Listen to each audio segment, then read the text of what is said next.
Um ambiente hostil onde muitos acabam abandonando a fé, muitos se desviam dos caminhos do Senhor e acabam até mesmo seguindo por caminhos muito opostos.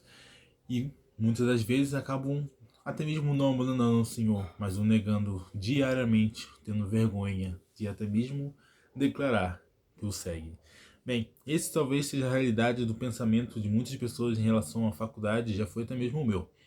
Eu já pensei em todas essas coisas que a gente ouve por aí, mas pensando nisso, eu investi em alguns livros me preparando justamente para casos como esses, né, como os dilemas universitários, com perguntas que poderiam ser feitas, coisas que eu poderia passar. E hoje nós vamos falar um pouco sobre isso, né, o cristão e a universidade. Lá em João, no capítulo 2, a gente vai ter o seguinte versículos 3 ao 14 vai dizer: Escreva vocês, pais, porque conhecem aquele que existia desde o princípio. Escreva vocês, jovens, porque venceram a batalha contra o maligno. E um pouco mais à frente também vai dizer: Escrevi a vocês, jovens, porque são fortes. A palavra de Deus permanece em seu coração e vocês venceram o maligno. E é sobre isso que nós vamos falar um pouco agora. Como eu mencionei, né, eu tentei me munir, né, de recursos, né, de conhecimentos para esse momento, né, da universidade. Mas uma coisa muito importante que a gente pode ter, né, que além dessa visão, nós temos que entender que nós temos uma grande oportunidade. Porque no ambiente universitário a gente pode ter um contato com pessoas que já foram feridas com a igreja, com pessoas que não conseguiram expressar corretamente o caráter de Deus e até mesmo as verdades bíblicas. E a gente percebe isso com facilidade. Se você for na faculdade, você com certeza vai encontrar alguém que não foi apresentado direito o evangelho, que conheceu um evangelho distorcido, que conheceu um evangelho repleto de equívocos, de erros e de coisas que vêm da sabedoria e do conhecimento e do dizer do homem, e não aquilo que de fato está intrínseco na Bíblia como uma verdade central, como verdade basilar do que é cristianismo. Já que é uma coisa, né, que é muito simples de nós compreendermos que existem verdades no cristianismo que, se desviarem disso, não é nem sequer mais considerado cristianismo. E além dessas pessoas que tiveram essa experiência ruim anteriormente, nós podemos, né, apresentar um Cristo totalmente diferente, um Cristo que é de fato aquele que está nas Escrituras. Nós também temos o problema de... Não, o problema não. Nós temos o privilégio de sermos talvez aquele que vai falar pela primeira vez o evangelho com uma pessoa que não teve contato. E por mais incrível que pareça, existem pessoas que não conhecem a Cristo no Brasil. Mesmo sendo um país majoritariamente com uma cultura cristã, existem pessoas que não conhecem Jesus Cristo. Talvez já ouviram esse nome em algum lugar, mas realmente não sabem do que se trata. E por mais chocante que isso pareça, uma realidade que a gente ainda vive e que a gente pode mudar e que podemos apresentarmos como embaixadores do reino de Deus, como pessoas dispostas a servir e auxiliar nesse início de trajetória. Não só desses novos convertidos, desses novos aspirantes e curiosos em conhecer o evangelho verdadeiro, mas também em fortalecer aqueles que já estão no caminho da fé no ambiente universitário, fortalecendo eles para que eles sejam cada vez mais poderosos na sua fé, cada vez mais firmes, com conhecimentos cada vez mais profundos, de forma que eles não vão desviar para um lado nem para o outro, mas vão se manter sempre firmes no nosso alvo, que é Cristo Jesus, a nossa vívida esperança, a nossa ardente expectativa. Então, é um pouco sobre o que nós iremos continuar dialogando hoje. Existem diversos projetos missionários, né? Eu aqui no IFESP, onde eu estudo, né? No São José dos Campos, integro, né, no grupo, né, da ABU, Aliança Bíblica Universitária, que somos filiados da IFES, né, que é o Movimento Estudantil de Evangelismo Internacional, que tem em diversos países, inclusive países onde o cristianismo é perseguido, onde você pode morrer se você for cristão ou se você falar sobre o evangelho. Mas tem livros, né, que falam sobre histórias maravilhosas, como esse aqui, por exemplo, de pessoas que dentro do ambiente universitário fizeram a diferença, pessoas que impactaram nações, que mudaram opiniões de reis, de príncipes, de presidentes e de governadores, pessoas que impactaram gerações, pessoas que impactaram aquele local, que impactaram famílias e que fizeram uma grande diferença.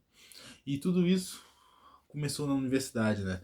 Nós subestimamos muitas das vezes o potencial da universidade, por isso nós cristãos não podemos negligenciar a oportunidade de podermos nos graduar e nos formar e continuar prosseguindo no conhecimento para alcançar posições de maiores influências, posições de empregos diferentes e que nos permitirão servir ao reino com ferramentas diversas, né?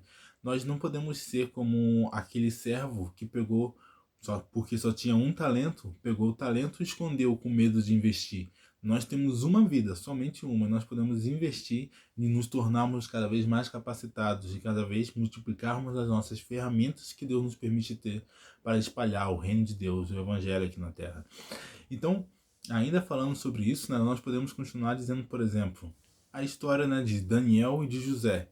Eles, se você for lerem nas escrituras, eles estudaram, eles se dedicaram, eles se capacitaram muito previamente. Deus já foi meio que dando para eles situações onde eles aos poucos foram praticando e treinando. Uma coisa muito comum que você pode ver nas escrituras é que Deus, a gente tem que lembrar que Deus é o grande maestro, né, por trás da orquestra divina, né, que é uma das coisas que eu gosto de falar muito e é como eu denomino a capacidade que Deus tem de fazer com que coisas pequenas se tornem coisas grandiosas. Ele é um Deus tão grandioso que não precisa fazer algo muito... Ele é um Deus, né, tão grandioso que não precisa fazer nada tão extravagante para fazer uma coisa grandiosa. Ele simplesmente faz um estalo, ele faz um assopro, ele faz um detalhezinho, e esse detalhezinho faz todo um efeito dominó em cascata que resulta em coisas imensas que fogem da nossa compreensão.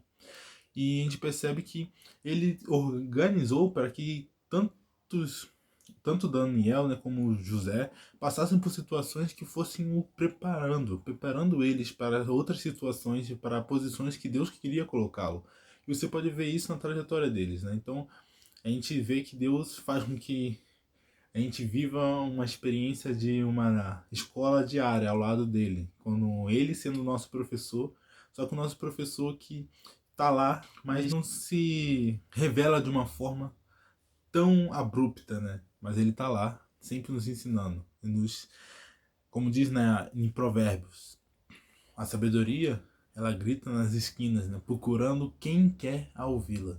E é muito grandioso nós conseguimos perceber Deus nos pequenos detalhes, porque faz toda a diferença, né?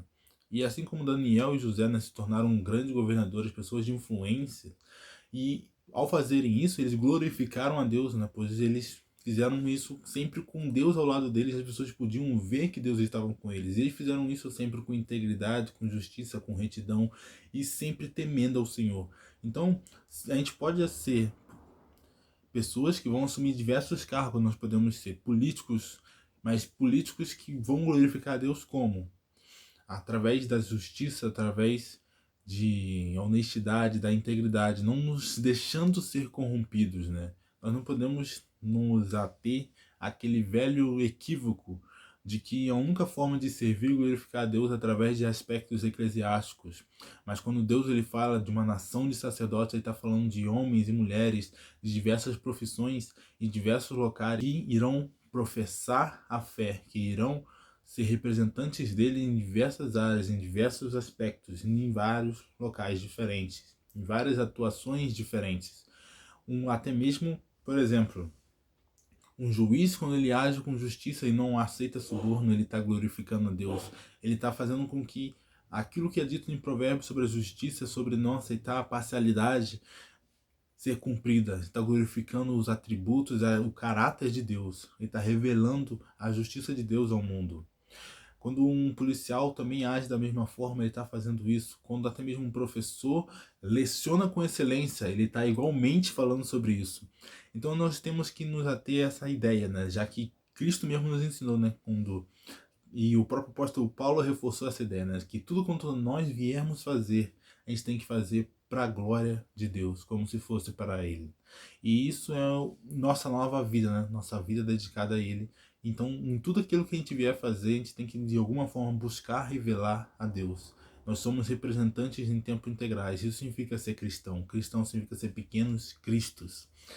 Então, precisamos seguir o exemplo de Daniel e de José. E não só com palavras, mas com vida. Esse é o grande lance aqui, né? O Billy Graham ele tinha uma frase onde ele dizia: nós somos as Bíblias que o mundo está lendo. Nós somos os sermões que o mundo está prestando atenção. Então, é sobre isso, né? É sobre nós sermos aqueles que as pessoas muitas vezes vão enxergar o evangelho, porque muitas pessoas talvez não vão pegar uma Bíblia para ler, não no primeiro momento, mas elas podem perceber e conhecer o evangelho através de nós, através da nossa vida. Só que uma pessoa não vai dar crédito nenhum para alguém que fala sobre uma coisa, mas não vive aquilo que ela prega, né? Afinal, se aquilo é realmente tão importante, tão sério, por que que a própria pessoa que fala isso não parece demonstrar, valorizar ou reconhecer o valor disso? Não faria muito sentido, né? A mesma coisa que você falar, nossa, mas esse carro é muito bom, mas você não gosta do carro e o carro na verdade não é bom. Não faz sentido nenhum. Mas se o carro é bom, você quer andar no carro, você gosta do carro, você quer viver dentro do carro praticamente. Nós vivemos dentro do Evangelho. Nós entendemos que o único viver verdadeiro é dentro do Evangelho, é através de Cristo, né? Nessa nova vida que nós recebemos por meio dele. E sobre a faculdade, qualquer dúvida que você venha a ter, muitas pessoas, grandes homens da fé, tiveram momentos de fraqueza onde eles tiveram dúvidas na sua fé. E não é ruim que você tenha dúvidas. Na verdade, o problema é você não correr atrás de solucionar essas dúvidas. Nossa fé ela é tão maravilhosa que não é uma fé onde você, nossa, se tranca naquilo, nossa, não, mas não consigo, então esquece. Não, existem coisas que nós conseguimos, né, pela fé entender que não, beleza, vou guardar isso para quando eu conhecer Deus lá no céu lá, eu pergunto para Jesus e ele me explica. Beleza. Mas muitas das coisas a gente consegue ter a compreensão aqui mesmo na Terra. E então eu recomendo vocês, né, a estudarem, né, sobre apologética, aprofundarem cada vez mais no Evangelho, conhecerem as Escrituras e andarem com pessoas que conheçam isso, né, que tenham estudado a história da igreja, que tenham estudado sobre apologética, sobre como a Bíblia foi escrita, como a Bíblia se encaixa, os tipos de livros, como que a Bíblia é. Alguém que tenha uma base de teologia. Ou seja, o que eu incentivo é que todos nós viemos ser teólogos, no sentido de buscar conhecer a Deus, né? De estudar a Deus, de conhecer o Evangelho e as Escrituras. Porque são coisas que vão mudar totalmente a nossa vida e vai nos trazer uma maturidade espiritual que vai impactar todos os aspectos da onde nós vivemos e como nós vivemos também. Então, é isso que eu queria falar e eu deixo com vocês uma última frase de Louis Pasteur, que ele diz assim o seguinte: um pouco de ciência nos afasta de Deus, muito nos aproxima. Então, era isso que eu queria falar para você. Então, o cristão e o universitário, né? O cristão universitário. Nós temos uma missão, uma grande comissão, uma grande responsabilidade, um grande privilégio. Nós não precisamos ter medo da faculdade, porque o segredo já está lá dito, né, por João. É ter a palavra permanecida em nosso coração. Então, se enche da palavra de Deus, continue prosseguindo conhecer a Deus. Eu sou Leandro, né? Também conhecido como Matias. Você pode ver mais alguns vídeos falando sobre a palavra aqui no canal. Você pode se inscrever e compartilhar esse vídeo com o seu amigo universitário ou com qualquer outro amigo que você acredite que tenha que conhecer essa palavra também. E eu te espero em um próximo vídeo. E que Deus te abençoe. Até lá.